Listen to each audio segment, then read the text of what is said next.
Pues yo no sé si es un misterio lo de Carlos Latre, qué máquina tiene ahí dentro, pero ahora nos toca charlar un buen rato con Javier Sierra. Javier, bienvenido un jueves más. Muchas gracias, bien hallado.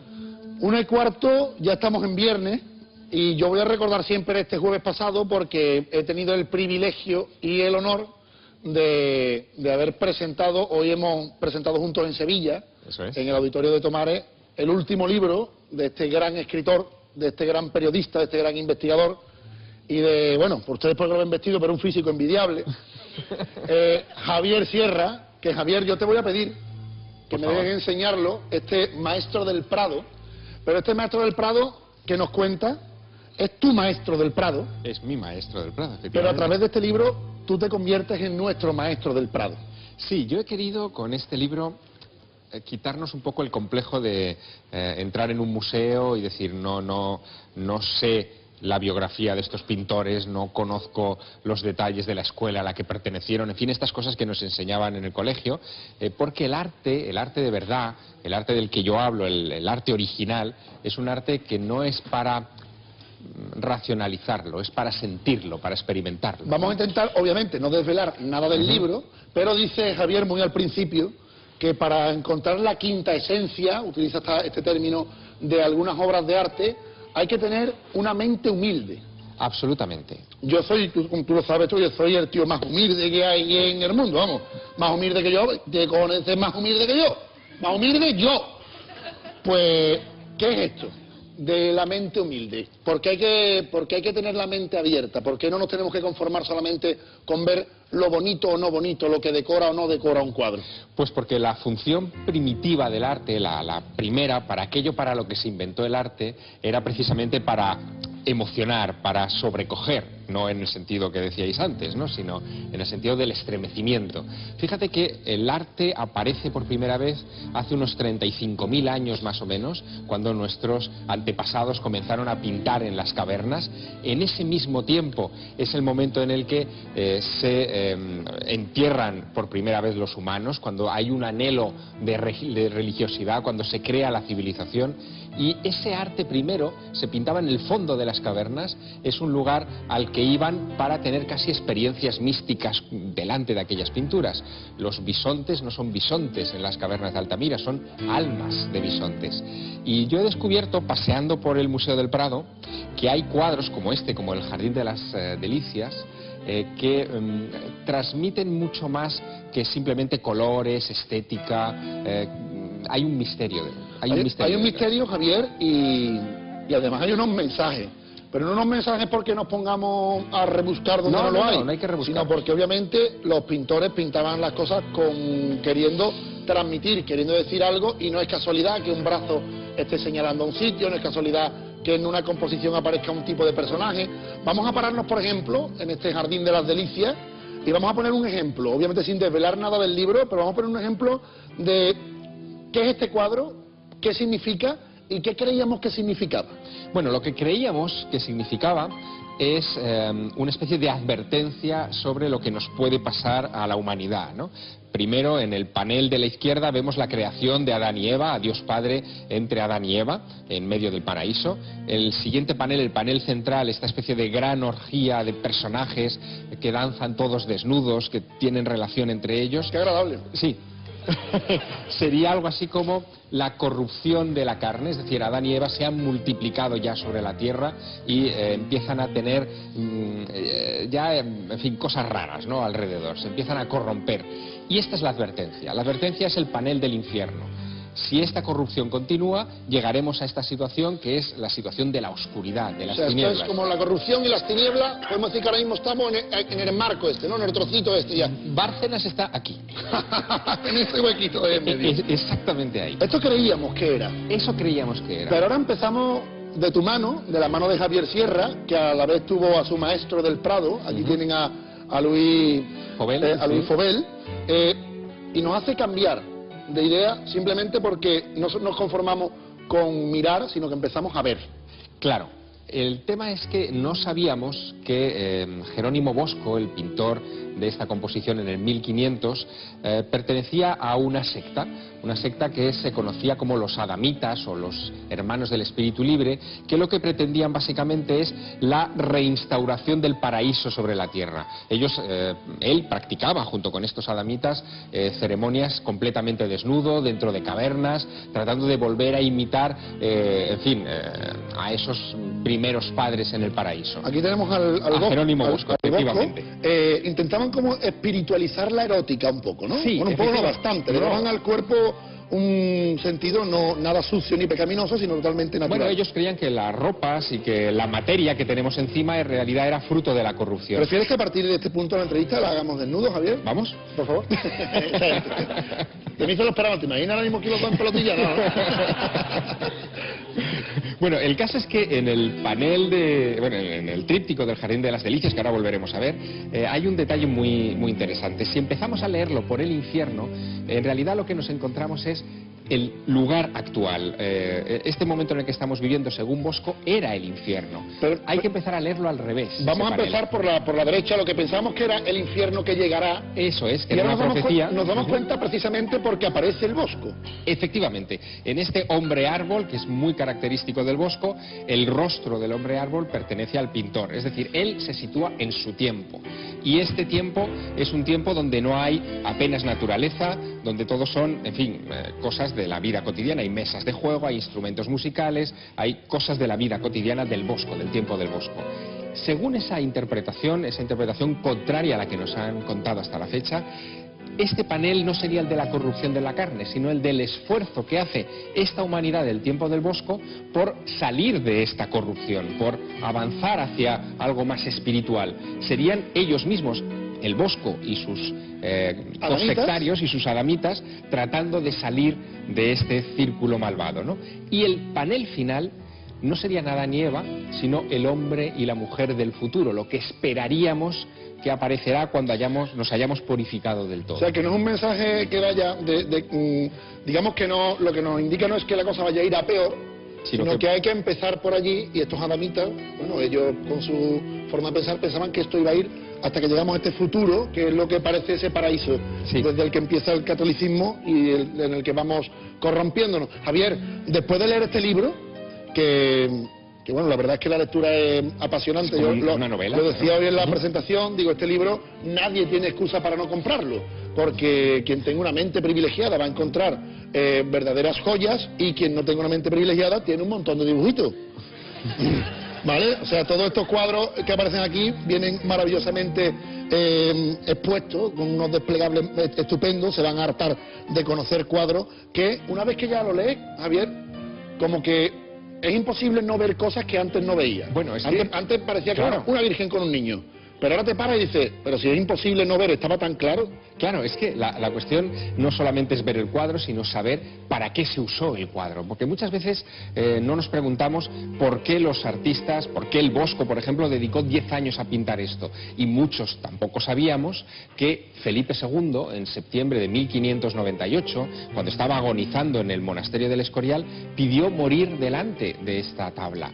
Él creía que esta tabla le iba a guiar en su camino hacia el paraíso, y quiso morir delante de este cuadro, aparte de porque se obsesionó durante toda su vida con las pinturas del Bosco, que él veía, muy sugerentes, muy atractivas, porque también su padre, Carlos V, murió delante de otro cuadro que creía que iba a ser la puerta de ingreso al más allá. Ese cuadro lo tenemos también, es la Gloria que pintó Tiziano.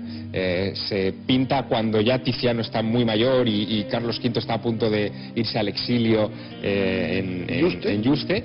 Y fíjate, él le encarga, Carlos V, a Tiziano que pinte esta composición, que es una representación del cielo abriéndose sobre un paisaje de Castilla. Ahí están los patriarcas del Antiguo Testamento, está Noé sujetando el arca, está Moisés con las tablas de la ley, está la Santísima Trinidad, pero fíjate, en esta esquina está Carlos V, cubierto solamente por una sábana, seguido de su mujer, también cubierta por una sábana, de su hijo Felipe II, cubierto solo por un lienzo, no representados como familia real, sino como almas que están llamando al cielo para ser admitidos.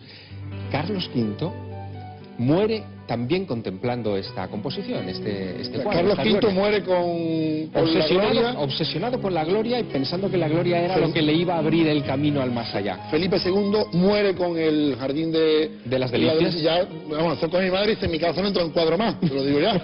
Aquí todo, te cogéis unas paranoias con los cuadros rosas. Pero lo curioso de esto, Manu, y es lo más interesante, es que Carlos V y Felipe II estaban haciendo casi lo mismo que hacían los chamanes de la época de Altamira hace 35-40.000 años, cuando se postraban delante de aquellas pinturas en el fondo de las cavernas. Ellos creían que la pintura era mágica, no que era un elemento decorativo o una cuestión, en fin, para marcar estatus o presencia, en absoluto. Era algo para comunicarse con el más allá. Tan mágica, Javier, como que nos presentan este tipo de cuadros de obras de arte especiales.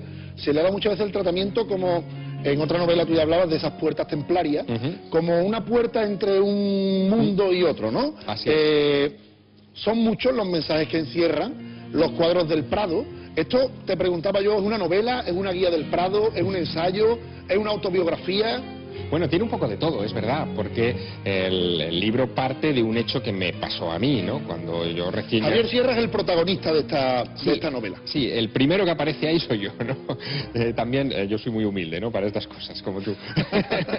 Lo que me ocurrió fue, y lo cuento en primera persona en este libro, es hace ya muchos años, hace más de 20 años, nada más llegar a Madrid, yo empecé a pasar largas temporadas, largas sesiones en el Museo del Prado, y en una de ellas, delante de un cuadro en particular, un señor mayor se colocó a mi lado y comenzó también a ver ese mismo cuadro. Estuvimos los dos durante casi media hora contemplando esa misma imagen, y al final aquel hombre anciano, no sé, se debió apiadar de mí o le debí caer simpático y me susurró: oye, si quieres te guío por otros cuadros del museo y te explico los secretos de los cuadros del museo. Y a raíz de aquel encuentro, bueno, yo aprendí mucho. Tomé notas de lo que me dijo aquel maestro sobrevenido en el Museo del Prado, y cuando ha llegado el momento de escribir este libro lo he convertido en un personaje. Nunca más lo he vuelto a ver, a aquel anciano, no sé dónde está. Y de alguna manera, al escribir El Maestro del Prado, al escribir esta novela, estoy lanzándole un mensaje en una botella, ¿no? A ver si, oye, si aparece. Quizás a través de esta novela se da por aludido. En 1990, cuando te pasa esto a Javier Sierra, bueno, hay un alto porcentaje de que no le llegue ese mensaje en la botella, lo sabes, ¿no, Javier? No quiero que te ilusione tampoco. A ver si... que lea la gente la novela, que la disfrute, van a aprender mucho. La verdad es que es apasionante escogerla, y la verdad, bueno, pues no quieres soltarla en ningún momento, se te hace especialmente corta, pero no quiero que te ilusione con lo de que aparezca Luis. Ya.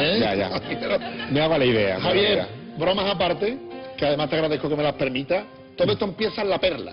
Sí, empieza en La Perla. Es un cuadro de Rafael, una Sagrada Familia, donde hay un niño en el centro que está como mirando más allá del cuadro, porque una de las cosas que aprendí junto con aquel maestro es que para comprender los cuadros hay que fijarse mucho en la mirada de los personajes, hacia dónde está dirigida, ¿no? Claro que hay otros cuadros en los que por mucho que te esfuerces no ves la mirada, porque son miles de miradas. Mira, hay uno que te quiero mostrar, que es de Bruegel el Viejo, El Triunfo de la Muerte. El Triunfo de la Muerte está colgado en la sala 56 del Museo del Prado, muy cerquita del Jardín de las Delicias. Es este cuadro descorazonador, ejércitos de esqueletos saliendo de todas partes, están asediando a los últimos hombres vivos en la tierra y empujándolos hacia esta especie de cajón siniestro, cuya trampilla parece que se va a cerrar en cualquier momento y acabar con nuestra especie. Bruegel pertenecía a una secta prima hermana de la del Bosco. Ellos creían que el fin del mundo iba a llegar en el siglo XVI y que al poco renacería una nueva humanidad. Pero aquí solo vemos el fin, salvo por un detalle. En esos pequeños esqueletos que están por todas partes, encontramos coincidencias con un alfabeto que se diseñó años antes por otro pintor, Hans Holbein el joven, que es esta tipografía, se llama el alfabeto de la muerte. Son letras de la A a la Z, todas con esqueletos detrás. Fíjate en este, por ejemplo, este esqueleto tocando un tambor, es aquí vemos igual que ese que está tocando un tambor ahí. Vemos la siguiente, por ejemplo. Ese jinete, la muerte sobre un caballo, también nos recuerda a ese caballo en medio del cuadro empujando a los últimos hombres vivos. En la siguiente también hay más letras.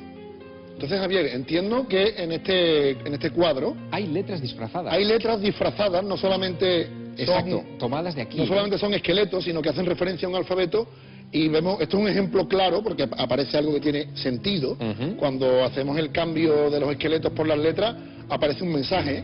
Eso es. Y sería mucha casualidad que fuera solamente un mensaje. Entendemos las horas de trabajo, de pintura, de saber qué elemento, por qué y qué código utilizar pintando una obra de arte como esta para que fuera simplemente decorativo o fruto de la casualidad. Entendemos que estos mensajes, los pintores, los artistas, de manera consciente los escondían, quizás porque quien le encargaban los cuadros nunca permitirían que esos mensajes fueran dados de manera clara. Sí, o porque temían que ese cuadro que estaba dirigido a un colectivo de personas que no creían exactamente en lo que nos cuenta la Biblia, en la ortodoxia de aquel momento o en lo que les proponía el mecenas, temían que ese cuadro pudiera caer en malas manos y pudieran utilizarlo como prueba contra ellos, así que disfrazaban ese tipo de mensajes en estas obras.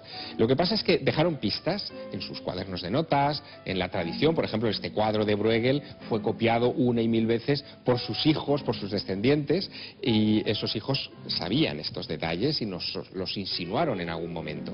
Así hemos averiguado que en el cuadro de Bruegel el Viejo hay un mensaje que es coherente con su pertenencia a esa secta de la que te hablaba. Pues en este libro encontraremos no solamente ese mensaje, sino son muchas obras de arte, del Prado todas, eso sí es lo que tienen en común.